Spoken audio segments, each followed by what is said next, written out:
In the quiet town of Duskvale, where fog hugged the streets and everything seemed gray, lived a girl named Sarah.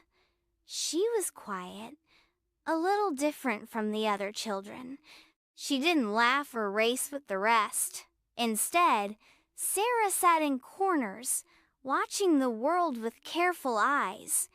And in her hands, she carried something strange: brushes and paint. The people of Duskvale had long forgotten what it was like to see the world in color.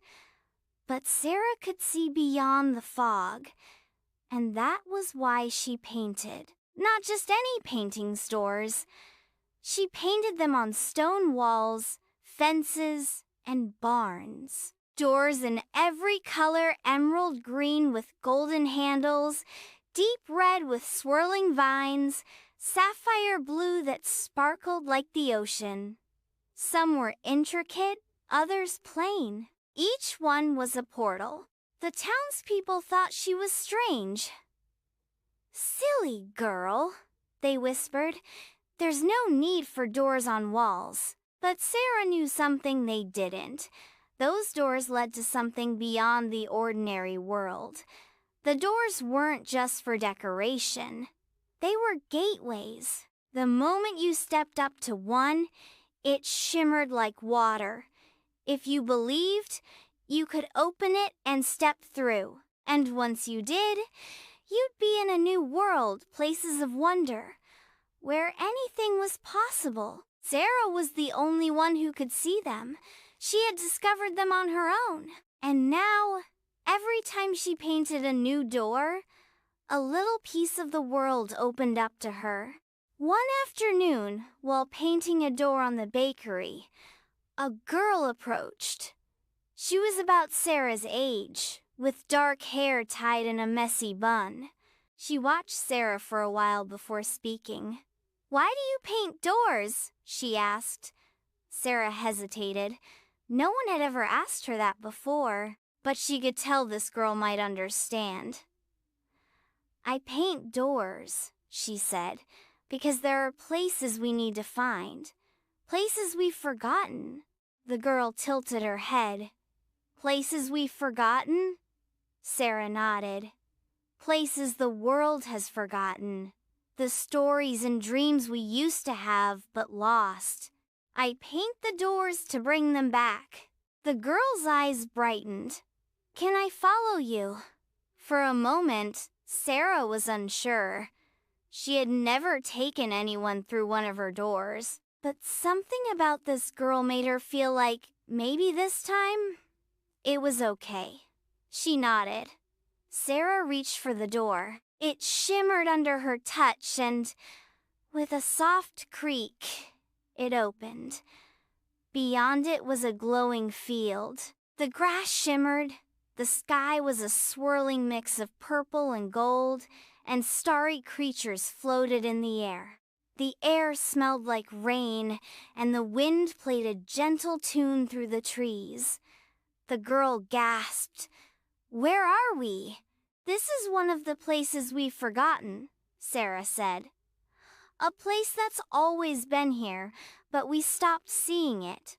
The two wandered through the twilight field, talking about everything and nothing. The girl introduced herself as Lyra.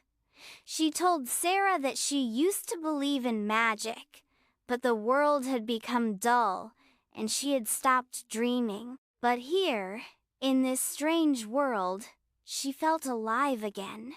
"It's beautiful," Lyra said. "Why don't we see things like this anymore?" "Because we stopped looking," Sarah replied.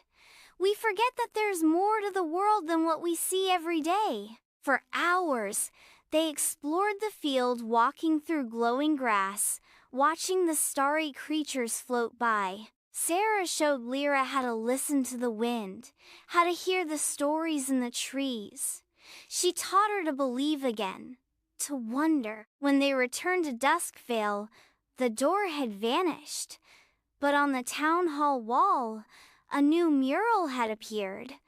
A glowing door, shimmering like a beacon. And for the first time, People stopped to stare. The next morning, a crowd gathered around the mural. People felt it, the pull, the magic.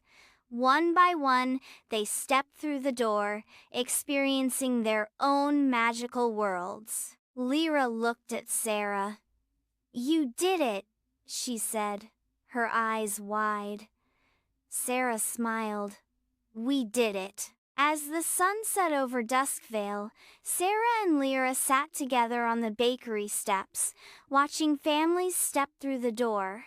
The world seemed just a little brighter, and Sarah realized that maybe, just maybe, the doors weren't just for escaping.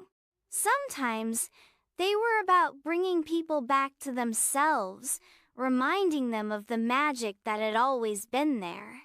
From that day on, Sarah painted doors everywhere, not just for herself, but for everyone. For those who had forgotten how to dream, and for those who needed a reminder that the world could still be full of wonder. And if you ever visit Duskvale, you might find a door painted in the corner of an old alley or behind a flower shop. And if you're brave enough to step through, you might find a new world waiting for you, full of magic, dreams, and endless possibilities. And that was the end of story. Please don't forget to like and subscribe. See you later. Bye-bye.